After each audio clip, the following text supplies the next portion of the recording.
Okay, so we have a few vertebrae that we're going to observe here. You can see some different shapes and sizes of these vertebrae, this being a thoracic and this being a lumbar. So we'll get to some details with those, but with each vertebrae, let's orient you here, this would be the anterior aspect, and this would be the posterior aspect. So I'm going to turn it like so we can see a little bit differently. Here, so we have the body, then the pedicle here, then the lamina here. See the lamina. And then we have our spinous process coming down. And these processes over here we refer to as our transverse processes. So let's give you another orientation. Here's the vertebral body. From the side we have the pedicle. And jutting out towards you would be the transverse process. Then the lamina sitting right here. The lamina on the opposite side. Spinous process, transverse process here, and again, pedicle. Okay, so this area we would refer to the pedicle here, pedicle on either side, the spinous process, and the lamina forming what we call the vertebral arch. All right, and if we can close this entire hole here made by the body as well, and our vertebral arch, this is our vertebral foramen, and this is where obviously a very important structure known as the spinal cord will traverse right through that area. A couple other landmarks that we should note. When I turn this back to the side, we have this little notch right here superiorly. We also have a notch, I'm sorry, this was superior, this is inferior. And these are going to be the spaces there then where our nerve roots will exit. So we call this our superior vertebral notch, and then our inferior vertebral notch right here. Okay, so those are the main structures. We also have some articulating structures. This would be our superior articulating facets, and then down here would be our inferior articulating facets. So superior facets and inferior facets. So we can look a little bit closer at some of the specific vertebrae and some of the changes that you'll see. This here, what I'm showing you, this is a cervical vertebrae, and a couple of things that we can note from the cervical vertebrae. I'm going to turn it like so that we can see. Let me reorient you here. Difficult to see with my hand here. So this would be our anterior section. This is our posterior section. We can identify some of the same structures that we've already talked about. We notice a spinous process. Now what's significant about the spinous process in the cervical spine is it's bifid. Now this allows us to be able to extend at our neck a little bit easier, so that spinous process almost gets out of the way. So anytime you see this bifid spinous process, you'll know that you're talking about a cervical vertebrae. We have superior articulating facets, and then if I turn it around to the posterior view here, we have inferior articulating facets. Now notice the orientation of these facets as well. Okay, that is also going to be a key component to understanding differences between the vertebrae.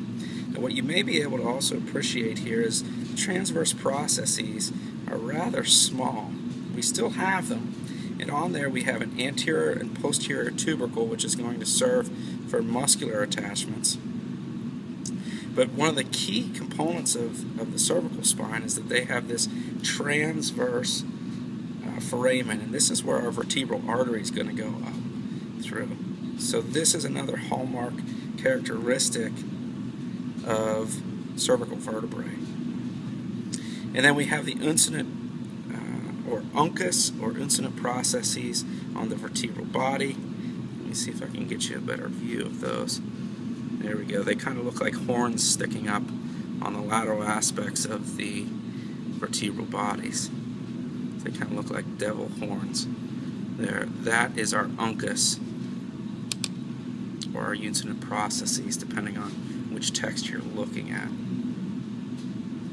Now, we have a couple special cervical vertebrae that we should discuss. C1, cervical vertebrae 1, is also known as the atlas. And if you think about Atlas, at least in mythology, Atlas held the world. So what the atlas is doing is it's articulating with our head. Okay, so you can use that imagery. Here we have, let me orient you to anterior and posterior. So this would be our anterior aspect, and then this here would be our posterior aspect. Okay, so we have an anterior tubercle and a posterior tubercle. So we don't see spinous processes on our C1 or our atlas. What we do have, though, however, is a nice wide open canal for our spinal cord. So we have an anterior arch and now a posterior arch back here. And we have our superior articulating facets. This is a facet for the occipital condyles. And then we also have a couple articulations with C2. First one being right here. This is an articulation facet for the dens. So it's on the posterior aspect of the anterior arch. And then if we flip this to a posterior view, we can see our inferior articulating facets, which will also articulate with the C2 vertebrae. Speaking of C2, this has the main characteristic of C2 is that it has this little projection called the dens. Okay? And this is what's ultimately going to articulate with the atlas. So we call this vertebrae C2, we call it also the axis. And that's simply because it has this projection here for really for rotation to occur in the cervical spine. So we have an anterior surface, and then we also then have the beginnings of a spinous process on the C2 vertebrae. Now you'll actually, clinically, you'll start to have look for relevance of C2 for upper cervical instability. So we notice with the C2 vertebrae, it still has a transverse process, very small, and a transverse foramen on either side. Apologize about the view here. So here's the transverse foramen, where that vertebral artery is going to exit. We have a superior articulating surface, or facet, and also our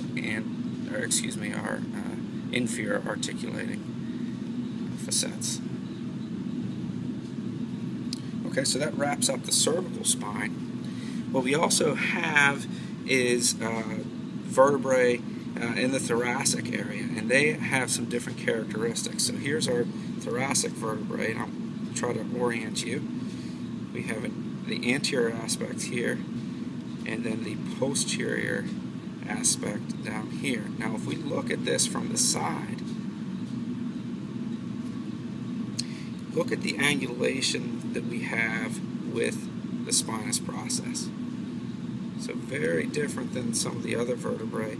It's almost in a near vertical orientation here. So very different than what we saw in the cervical spine, and it's going to be also very different than what we see in the lumbar spine. So we can identify some structures that we've already talked about.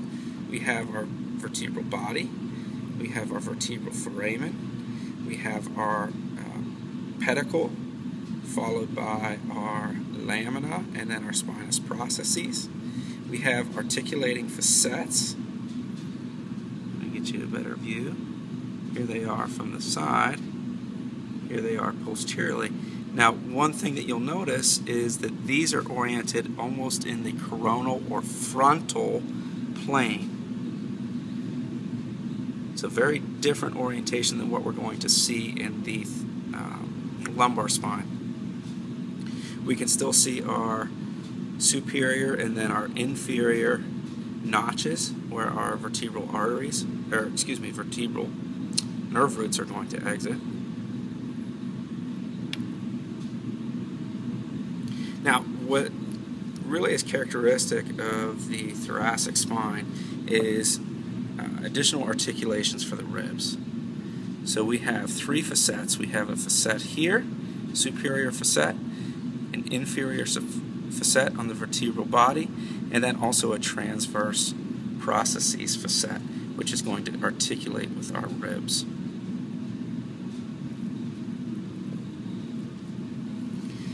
And then finally we have our lumbar vertebrae, which you can see is our largest vertebrae.